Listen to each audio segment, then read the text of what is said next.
नमस्कार, very good morning. आप देख रहे हैं स्पेशल रिपोर्ट और मैं हूं आपके साथ आयुषी नेगी। और आज बुलेटिन की शुरुआत करेंगे बिहार के दरभंगा से आ रही बड़ी खबर के साथ। बिहार के दरभंगा से, जहां बीती रात दो गुटों में पथराव के बाद तनाव के हालात पैदा हो गए। दरभंगा के तरौनी से विवाह पंचमी के मौके पर राम विवाह की झांकी निकली थी। ये झांकी जैसे ही बाजितपुर इलाके में पहुंची, दो गुटों में विवाद हो गया और इसके बाद दोनों तरफ से पथराव होने लगा।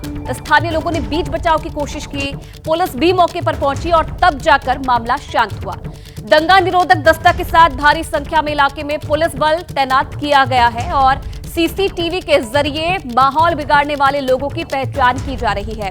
पुलिस इलाके में गश्त कर रही है। फिलहाल हालात काबू में बताए जा रहे हैं, लेकिन ये उस वक्त की तस्वीर आपको दिखा रहे हैं। 6 दिसंबर की तस्वीर, राम विवाह झांकी निकल रही थी और तभी अचानक से दो गुटों में पथराव हो गया और पथराव की तस्वीरें आप देखिए। बताया जा रहा है कि डीजे बजाने को लेकर विवाद हो गया, जिसके बाद जो दो गुट थे वो आपस में पथराव करने लगे और पथराव के बाद जो हालात थे वो तनावपूर्ण हो गए। इलाके में पुलिस बल को तैनात किया गया। पुलिस ने फ्लैग मार्च निकाला, सभी से शांति बनाए रखने की अपील की और अपडेट फिलहाल अभी ये है कि हालात मौके पर जो है अभी सुधरे हैं और मौके पर शांति है। हालांकि मौके पर भारी संख्या में पुलिस बल को तैनात किया गया है। बिहार के दरभंगा का यह मामला, राम विवाह झांकी का उत्सव था जिस पर झांकी निकाली जा रही थी और डीजे बजाने को लेकर अचानक से विवाद हुआ, जिसके बाद दो गुटों में पथराव हो गया। मौके की तस्वीरें भी आपको दिखा रहे हैं। तनाव क्यों हुआ है, देखिए 30 साल से झांकी निकाली जा रही है। बाजितपुर इलाके में राम विवाह जुलूस को निशाना बनाया गया। दरभंगा में राम विवाह झांकी पर यह पथराव हुआ और डीजे बजाने को लेकर बताया जा रहा है कि विवाद हुआ, जिसके बाद पथराव एक दूसरे पर किया गया। एक पक्ष पर राम विवाह झांकी पर पथराव का आरोप लगा है, लाठी डंडों से हमले का भी आरोप लगा है। और ये 3 तस्वीरें और इन 3 तस्वीरों के माध्यम से आप इस पूरे घटनाक्रम को समझिए। आप देखिए, पहली तस्वीर में राम झांकी विवाह झांकी निकाली जा रही थी और तभी डीजे बजाने को लेकर जो विवाद था वो शुरू हो गया। पथराव के बाद कैसे हालात मौके पर पैदा हो गए आप देखिए। एक दूसरे पर दो गुट थे, उन्होंने जमकर पथराव किया गया, जिसके बाद पुलिस को सूचना दी और पुलिस मौके पर पहुंची। किस कारणों से जो पक्षों के बीच में थोड़ा सा दिख रहा है कि उनसे जो है मतलब झगड़ा हुआ है, गोलीबारी है। इसका कारण क्या है नहीं पता, बट अभी एकदम शांतिपूर्ण माहौल है। परमिशन लिया गया था कि नहीं, किस कारणों से झगड़ा हुआ है, ये जांच का विषय है। ये यहाँ के जो लोकल थाना प्रभारी इस क्षेत्र में आता है वो जांच करेंगे और उसके अकॉर्डिंग करेंगे। सर, तो क्या वो बारात जो आई थी उसका परमिशन था? ये देखना पड़ेगा। आर्ट ऑफ मूवमेंट अभी हम नहीं कह सकते हैं, लेकिन मेरी जानकारी में और जहाँ तक थाना प्रभारी की जानकारी में जैसा कि सड़क पर देखा गया काफी रोरा सड़क पर जमा था, तो क्या लगता है कि वहाँ हम लोग अभी घूम के आए हैं। सीसीटीवी कैमरा बहुत जगह लगे हुए हैं, जो भी होंगे सीसीटीवी कैमरा में चिन्हित हो जाएंगे। और चलिए इस खबर पर और ज्यादा जानकारी देंगे हमारे संवाददाता शशांक। अपडेट दीजिए, अभी क्या हालात है दरभंगा में फिलहाल? देखिए, भारी संख्या में पुलिस बल मौके पर तैनात है। फिलहाल स्थिति नियंत्रण में है। सीसीटीवी फुटेज खंगाले जा रहे हैं। आरोपियों पर जो है एक्शन लिया जाएगा। एक जानकारी ये मिल रही है कि झांकी निकालने के लिए प्रशासन से मंजूरी नहीं ली गई थी। जो डीजे बजाया जा रहा था उसको लेकर दो पक्षों में विवाद हो गया, जिसके बाद दोनों ओर से ईंट पत्थर और लाठी डंडे चले हैं। कुछ लोग जो हैं इसमें घायल भी हुए हैं, लेकिन बड़ी बात यह है कि अभी जो हालात हैं वो नियंत्रण में है। जी ठीक है शशांक, बहुत धन्यवाद आपका तमाम जानकारी देने के लिए। तो अपडेट दे रहे थे शशांक की मौके पर जो हालात हैं वो अभी शांति बनी हुई है मौके पर, लेकिन जो सीसीटीवी फुटेज है उन्हें खंगाला जा रहा है और आरोपियों की तलाश पुलिस की तरफ से की जा रही है। और आगे बढ़ेंगे एक और बड़ी खबर के साथ। लखनऊ के दुबग्गा में अवैध गैस गोदाम में बड़ा धमाका हुआ है। धमाके के बाद आग लग गई और हादसे में 6 लोग गंभीर रूप से घायल हो गए। सभी घायलों को ट्रॉमा सेंटर पहुंचाया गया है। लखनऊ के दुबग्गा इलाके में शुक्रवार शाम धमाके की आवाज इतनी तेज थी कि आसपास के लोग घबराकर घरों से बाहर आ गए और पुलिस अब मामले की जांच में जुट गई है। सिलेंडर धमाका लखनऊ के दुबग्गा में और किस तरीके के हालात उस वक्त पैदा हो गए। 6 लोग बताए जा रहे हैं इस धमाके में घायल हो गए हैं, जिन्हें अब पास के ही अस्पताल में इलाज के लिए भर्ती करवाया गया है। अवैध गैस का गोदाम ही बताया जा रहा है, जहां पर सिलेंडर धमाका हुआ और 6 लोग गंभीर रूप से घायल इस हादसे में हो गए हैं, जिन्हें अब अस्पताल में भर्ती करवाया गया है। हालांकि पुलिस अब पूरे मामले की जांच में जुट गई है।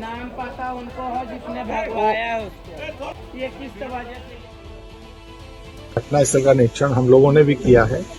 अंदर देखने से ऐसा प्रतीत हो रहा है जैसा कि यहाँ कोई गैस का गलत तरीके से सिलेंडरों में रिफिलिंग शायद होती है, क्योंकि काफी संख्या में करीब 96 सिलेंडर यहाँ पे हैं और कहीं ना कहीं उसमें कोई लीकेज रहा होगा, क्योंकि अनप्रोफेशनल तरीके से जब काम होते हैं तो इस तरह की दुर्घटनाओं की संभावना बनी रहती है और वो गैस का विस्फोट है। लकीली कोई सिलेंडर ही नहीं फटा है। सिलेंडर फटते तो क्योंकि यहाँ पे इतनी बड़ी संख्या में सिलेंडर हैं, हो सकता है और बड़ा हादसा हो सकता था। इसकी पूरी जांच की जा रही है और जो भी उचित वैधानिक कार्रवाई है वो भी की जाएगी। और चलिए आगे बढ़ेंगे। बड़ी खबर आपको बता दें, महाराष्ट्र के डिप्टी सीएम अजीत पवार को बड़ी राहत मिली है। अजीत पवार की संपत्तियां इनकम टैक्स से मुक्त की गई है। दिल्ली की बेनामी ट्रिब्यूनल ने यह आदेश दिया है। सीज की गई संपत्ति को अब रिलीज कर दिया गया है। अक्टूबर 2021 में अजीत पवार, उनके बेटे पार्थ पवार और पत्नी सुनेत्रा पवार की संपत्ति इनकम टैक्स ने सीज की थी, जिस पर जांच की जा रही थी और ये बड़ी राहत अजीत पवार को मिली है। जितनी भी संपत्तियां थी जिन्हें सीज किया गया था, उन्हें अब रिलीज कर दिया गया है। आपको बता दें कि दिल्ली की बेनामी ट्रिब्यूनल ने यह आदेश दिया, जिसके बाद उनकी संपत्तियां थी उन्हें अब रिलीज कर दिया गया है। अक्टूबर 2021 में अजीत पवार और उनके बेटे पार्थ पवार और पत्नी सुनेत्रा पवार की संपत्ति इनकम टैक्स ने सीज की थी।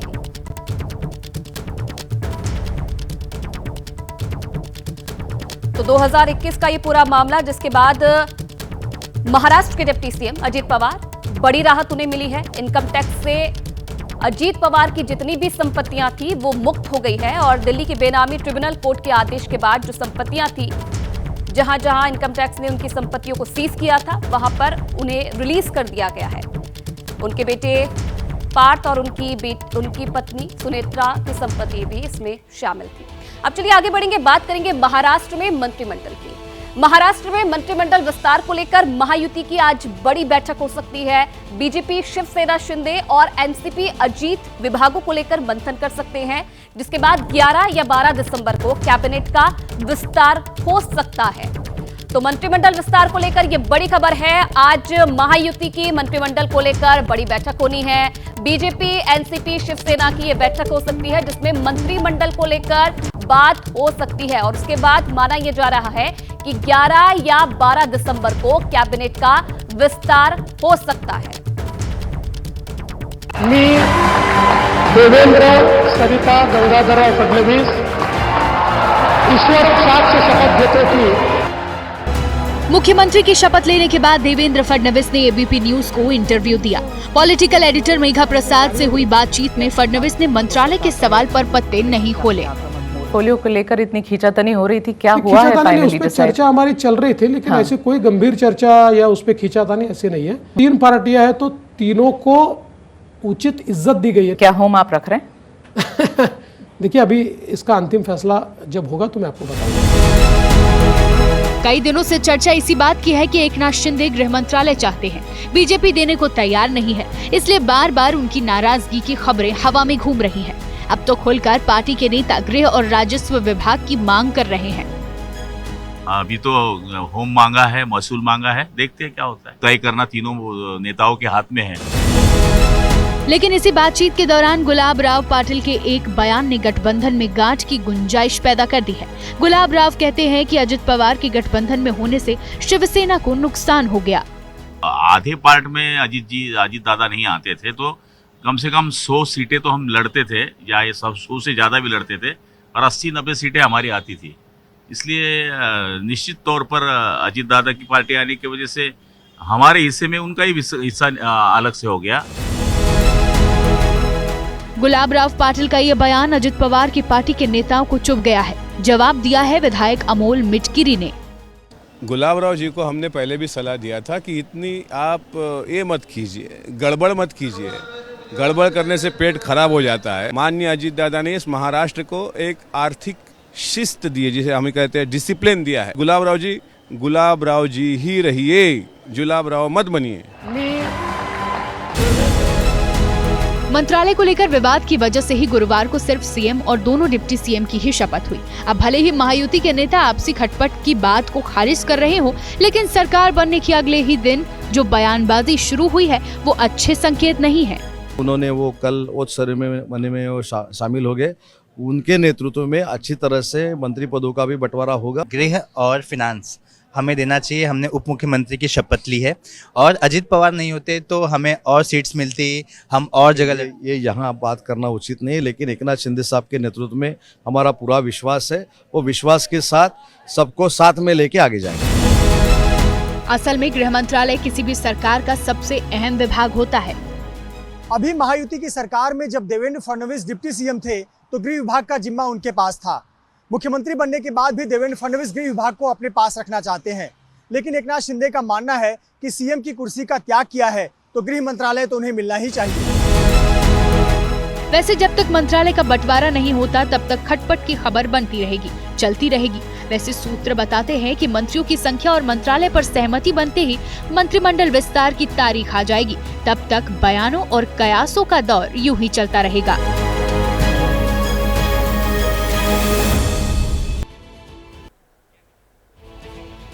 इधर प्रवर्तन निदेशालय ने मालेगांव में बैंक खातों के दुरुपयोग से जुड़े बड़े घोटाले मामले में छापेमारी की है। ईडी ने ये छापे अहमदाबाद और मुंबई के 7 ठिकानों पर मारकर 13 करोड़ 50 लाख रुपए कैश जब्त किया है। ये मामला नासिक मर्चेंट कोऑपरेटिव बैंक और बैंक ऑफ महाराष्ट्र के फर्जी खातों से जुड़ा है। ईडी की जांच से पता चला है कि नासिक मर्चेंट कोऑपरेटिव बैंक में 14 नए खाते खोले गए, जिनमें 100 करोड़ रुपए से अधिक की राशि जमा की गई थी। बैंक ऑफ महाराष्ट्र की नासिक शाखा में भी 5 ऐसे ही खाते पाए गए। सिराज अहमद, मोहम्मद हारून मेमन और उनके सहयोगियों पर आरोप है कि उन्होंने निर्दोष व्यक्तियों के पहचान दस्तावेजों का दुरुपयोग करके ये खाते खोले हैं।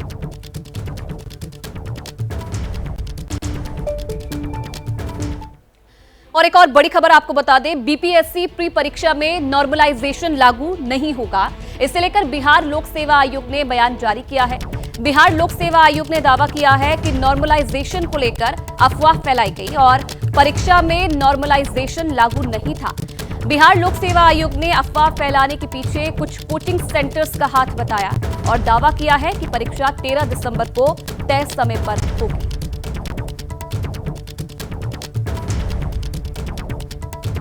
तो परीक्षा 13 दिसंबर को तय समय पर होगी। बीपीएससी की तरफ से यह बयान सामने आया है। बीपीएससी प्री परीक्षा में नॉर्मलाइजेशन लागू नहीं होगा।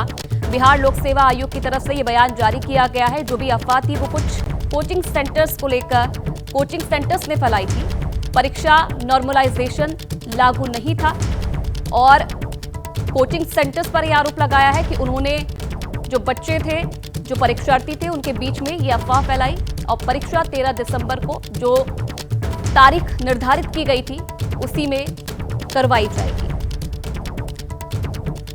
तो नॉर्मलाइजेशन को लेकर अफवाह फैलाई गई थी। बीपीएससी की तरफ से ये बयान अब सामने आया है। नॉर्मलाइजेशन पर क्या कहा है बीपीएससी ने, ये देखिए। एक ही पाली में परीक्षा होगी। परीक्षा 13 दिसंबर को 12 बजे होगी। जो समय, जो तारीख तय की गई थी, बिना गड़बड़ी के परीक्षा की पूरी तैयारी की गई है। नॉर्मलाइजेशन की बात सिर्फ अफवाह थी जो कि कुछ कोचिंग सेंटर्स की तरफ से, कोचिंग संचालकों की तरफ से फैलाई गई थी। और अब ये बयान सामने आया है कि एक ही पाली में परीक्षा होगी। जो तारीख थी, जो समय था, उसी के अनुसार जो परीक्षा है वो करवाई जाएगी।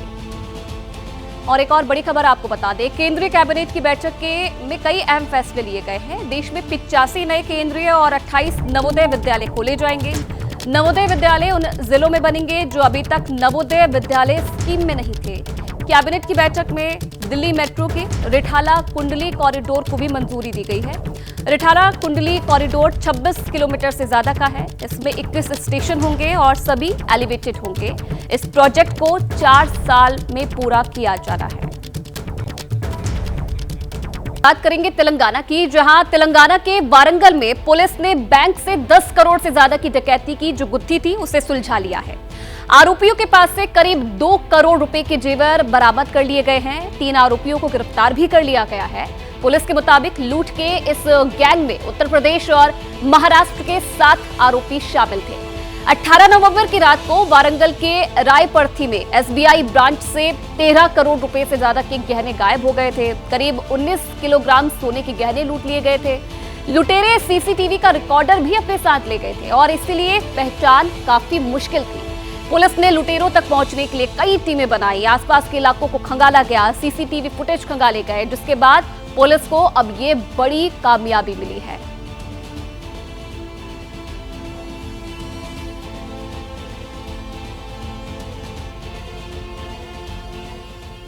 इधर दिल्ली एयरपोर्ट पर पुलिस ने एक यात्री से करीब 1 किलो सोना पकड़ा है। ये आदमी इंदौर से दिल्ली आ रहा था और तभी एयरपोर्ट के टर्मिनल 3 पर एक आदमी को जब रोका गया और उसकी जांच की गई तो कस्टम विभाग को 1 किलो सोना मिला, जिसकी कीमत 73 लाख रुपए से ज्यादा बताई जा रही है।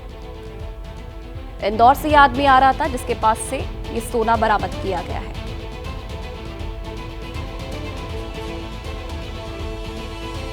तो बटोगे तो कटोगे वाले बयान से सीएम योगी आदित्यनाथ ने अगस्त महीने में हिंदू एकता का संदेश दिया था। मुद्दा बांग्लादेश में हिंदुओं पर जुल्म का था। योगी ने जाति के खांचे में बटे हिंदुस्तानियों को लक्ष्य रखकर बयान दिया और इस बयान का चुनावी असर भी दिखा। अब योगी बांग्लादेश को लेकर फिर से आक्रामक हैं। पहले उन्होंने बाबर का नाम लेकर निशाना साधा तो अब जिन्ना का जिक्र कर दिया। आखिर योगी बार बार बांग्लादेश वाली बात क्यों दोहरा रहे हैं? जवाब उनके बयान में ही छिपा है।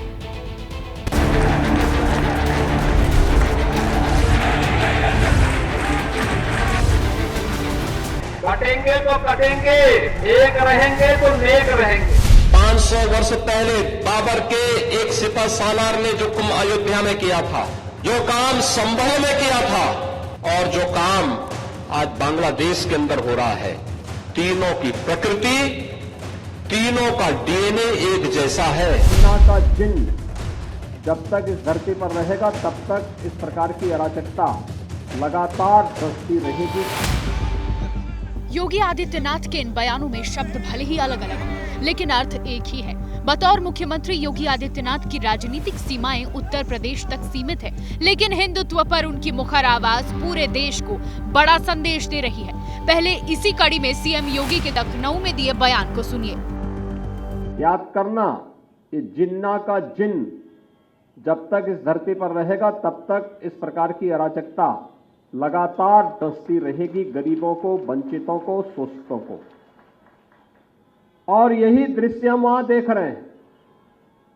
जो पाप 1947 में देश के विभाजन के रूप में हम सबके सामने आया था, आज उसका एक बदसूरत रूप फिर से हमारे सामने बांग्लादेश के रूप में है। ये जितने भी लोग वहां हिंदू मारे जा रहे हैं या बौद्ध मारे जा रहे हैं, ये सभी दलित तबके के हैं। बांग्लादेश में हिंदुओं के उत्पीड़न का जिक्र करते हुए सीएम योगी देश में मौजूद हिंदुओं को बार बार सतर्क रहने को कह रहे हैं। बांग्लादेश के संदर्भ में सीएम योगी ने जब बटेंगे तो कटेंगे का नारा दिया था, तब चुनावी माहौल में उस बयान के सियासी मायने ज्यादा निकाले गए, लेकिन फिलहाल चुनाव नहीं है। बावजूद इसके सीएम योगी बांग्लादेश पर बयान दोहरा रहे हैं।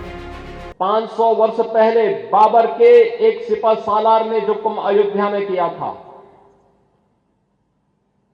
जो काम संभल में किया था और जो काम आज बांग्लादेश के अंदर हो रहा है, तीनों की प्रकृति, तीनों का डीएनए एक जैसा है। बाबर और जिन्ना का जिक्र कर सीएम योगी ऐसे वक्त सनातनियों को एक सूत्र में पिरोने के मिशन में जुटे हैं जब समाज में जाति और धर्म के नाम पर खाई गहरी है। तुष्टीकरण और वोट बैंक की राजनीति हिंदुत्व की बात को सांप्रदायिक रंग देती है।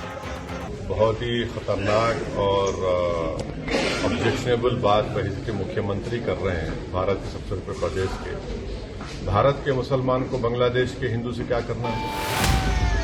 राजनीतिक विरोधी भले ही सीएम योगी की मुहिम को डिरेल करने में जुटे हों, लेकिन जमीन पर योगी के मिशन का असर होने लगा है। बांग्लादेश के हिंदुओं का दर्द उत्तर प्रदेश से लेकर गुजरात तक महसूस किया जा सकता है। राजकोट में आज हिंदू जागरण मंच के अलग अलग संगठनों ने विरोध प्रदर्शन किया। अयोध्या में हिंदू समाज ने सामूहिक हनुमान चालीसा का पाठ किया। बांग्लादेश हुकूमत का पुतला फूका। वहीं प्रयागराज में अखिल भारतीय अखाड़ा परिषद ने बांग्लादेश को अल्टीमेटम दिया है। अदानी और संभल पर दंगल के बीच विपक्ष में बांग्लादेश पर बढ़े गुस्से के तापमान को महसूस कर रहा है और सदन में बांग्लादेश पर चर्चा की मांग उठाई गई है। हम लोग बांग्लादेश के जो भी वहाँ हो रहा है उसके खिलाफ हैं और पूरी मांग करते हैं सरकार से इसमें इंटरफियर करें, इसमें हस्तक्षेप करके और वहाँ पे हमारे हिंदुओं के रक्षा के लिए बात करें वहाँ बांग्लादेश में। बांग्लादेश के मौजूदा हालात वहां हिंदुओं के लिए तो खतरनाक है ही, साथ ही आने वाले वक्त में भारत के लिए भी बड़ा संकट पैदा कर सकता है। और अब बात देश की संसद में दूसरे कैश कांड की। हालांकि इसमें कांड जैसी कोई चीज हुई है या नहीं ये अभी कंफर्म नहीं है, लेकिन इतना कंफर्म है कि राज्यसभा में विपक्ष के एक सांसद की सीट के नीचे नोटों की गड्डियां मिली हैं। इस गुप्त धन पर संसद के शीत सत्र में अच्छी खासी गर्मी पैदा हो गई है। संसद में नोट कांड के नाम पर देश की मेमोरी में अभी तक 16 साल पुरानी बस यही तस्वीर है, जब 22 जुलाई 2008 को लोकसभा में बीजेपी के 3 सांसदों ने नोटों की गड्डियां लहराकर सनसनी फैला दी थी।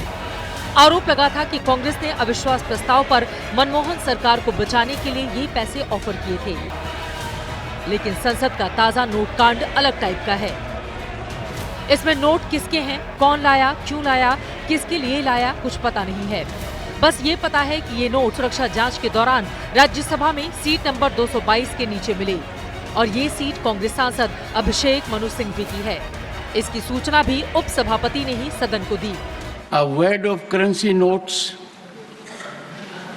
was recovered by the security officials from seat number 222 presently allotted to Shri Abhishek Manu Singhvi। Jagdeep Dhankhar साहब ने ये नहीं बताया कि कितना कैश मिला है, बस ये बताया कि वो इसकी जांच करा रहे हैं। इतना कहना था कि राज्यसभा में हंगामा हो गया। एंट्री ली, कैश मिलने को गंभीर मामला बताया। कांग्रेस से पूछा कि जांच से बचने की कोशिश क्यों की जा रही है। ये सदन की गरिमा पर एक चोट है। आप पर और आपकी रूलिंग पर पूरा भरोसा है कि इन्वेस्टिगेशन डिटेल में होगा, दूध का दूध पानी का पानी होगा। कांग्रेस ने आरोप लगाया कि बीजेपी अदानी मुद्दे से ध्यान हटाने के लिए कैश को मुद्दा बना रही है। जयराम रमेश ने कहा चाहे तो जेपीसी जांच करा ले। खड़गे ने कहा कांग्रेस किसी जांच से नहीं भाग रही। Without investigating how can you से ए पर्टिकुलर मैन और पर्टिकुलर सीट। अब सीट नंबर 222 के सांसद अभिषेक मनु सिंघवी को सुने। सिंघवी ने कहा वो सिर्फ 3 मिनट के लिए राज्यसभा गए थे और उनकी जेब में सिर्फ 500 रुपए का एक नोट था। 12:57 दोपहर में मैं हाउस के अंदर आया, अपना अटेंडेंस मार्क करके मैं अंदर घुसा और 3 मिनट बाद हाउस राइज कर गया। 1 से 1:30 तक मैंने मिस्टर अयोध्या प्रसाद के साथ लंच लिया संगम कैंटीन में और 1:30 बजे मैं वापस सुप्रीम कोर्ट आ गया। शायद हर मेम्बरान की हर सीट पे एक एनक्लोजर बनना चाहिए कांच का, जिसके अंदर लॉक एंड की हो। तो जो मेंबर अंदर बैठे तो उसको खोल के बैठे, नहीं तो आजकल तो सीट भी खतरनाक हो गई। सिंघवी ने यह भी कहा कि मामला संसद की सुरक्षा से जुड़ा है, इसीलिए जांच तो होनी ही चाहिए। हालांकि आपको बताते चलें कि संसद में नोट या कैश ले जाने की कोई लिमिट नहीं है। कुछ ही सांसद हैं जो डिजिटल ट्रांजैक्शन के बजाय कैश में लेन देन करते हैं और चाय पानी लंच के लिए जेब में छुट्टे नोट रख कर चलते हैं। और अब बात करेंगे दिल्ली की। तो दिल्ली में चुनाव का ऐलान तो नहीं हुआ, लेकिन नेताओं का एक दल से दूसरे दल में जाने का अभियान शुरू हो गया है। आम आदमी पार्टी के अपने नेता चुनाव से पीछे हट रहे हैं, तो दूसरे दलों से आए नेता का स्वागत किया जा रहा है। आपके दिग्गज नेता ने चुनावी पारी से विराम के साथ गुलाबी खंजर का जिक्र किया है। क्या आप में सब ठीक नहीं है? अवध ओझा, फिर जितेंद्र सिंह शंटी और अब सुरेंद्र पाल सिंह बिट्टू, इन 3 चेहरों की आम आदमी पार्टी में एंट्री ने दिल्ली की राजनीति में नए सियासी गणित के संकेत दिए हैं। इसी हफ्ते 3 चेहरों ने आपका दामन थामा है। सुरेंद्र पाल सिंह बिट्टू तीमारपुर से विधायक रहे हैं। पिछली बार बीजेपी से चुनाव लड़ा था। खबर है कि इस बार आपके टिकट पर तीमारपुर से चुनाव लड़ेंगे। आप पहले भी 2 बार विधायक रह चुके हैं और निगम पार्षद रह चुके हैं। मुझे पूरी उम्मीद है कि आपके राजनीतिक अनुभव का आम आदमी पार्टी को और ओवरऑल दिल्ली की जनता को फायदा मिलेगा। बिट्टू की आप में एंट्री तब हुई है जब खबर आई है कि तीमारपुर के मौजूदा आप विधायक दिलीप पांडे चुनाव नहीं लड़ेंगे। सोशल मीडिया एक्स पर उन्होंने 11:07 पर पोस्ट किया और चुनाव नहीं लड़ने की बात कही। असली कारण क्या है, ये एक बड़ा सवाल है। वैसे पोस्ट के अंत में उन्होंने अपनी आने वाली किताब गुलाबी खंजर का जिक्र किया है। गुलाबी खंजर का चुनाव लड़ने से क्या कनेक्शन है ये तो नहीं पता, लेकिन राजनीतिक गलियारों में चर्चा इस बात की है कि आम आदमी पार्टी ने बड़े पैमाने पर विधायकों को टिकट से बेदखल करने की प्लानिंग की है। इसी प्लानिंग की चर्चा के बीच विधानसभा के मौजूदा अध्यक्ष रामनिवास गोयल ने शाहदरा से चुनाव नहीं लड़ने की इच्छा जाहिर की, उम्र का हवाला दे दिया और फिर लगे हाथों गुरुवार को इलाके के पूर्व विधायक जितेंद्र सिंह शंटी की आप में एंट्री हो गयी। आपके नेता चुनाव लड़ने से मना कर रहे हैं तो विरोधियों को मौका मिल गया है। बीजेपी और कांग्रेस हार की भविष्यवाणी करने में लग गए हैं। और बात यहीं तक नहीं है, अवध ओझा की एंट्री के पीछे भी बड़ी वजह है। खबर है कि अवध ओझा मनीष सिसोदिया वाली पटपड़गंज सीट से चुनाव लड़ेंगे। सिसोदिया की सीट बदले जाने की चर्चा सरेआम हो रही है। चुनाव जहां से लड़ेंगे क्या पटपड़गंज उसमें एक सीट मानी? चुनाव की बात ही नहीं की गई अभी तक। मतलब ऐसा कोई पार्टी में पिछले 3 दिन से सबके साथ बैठ रहा हूँ, इन सब मुद्दों पे बात ही नहीं हुई कि चुनाव लड़ना है, ये करना है। सिर्फ ये पार्टी में जुड़ना है, पार्टी के साथ काम करना है। बिन मांगे मोती मिले, मांगे मिले न भीख। तो जब बिना मांगे सब कुछ मिल सकता है, आप खेलिए। राजनीतिक गलियारों में चर्चा है कि मनीष सिसोदिया जंगपुरा सीट से चुनाव लड़ सकते हैं। इस इलाके में उन्होंने अपनी सक्रियता बढ़ा दी है।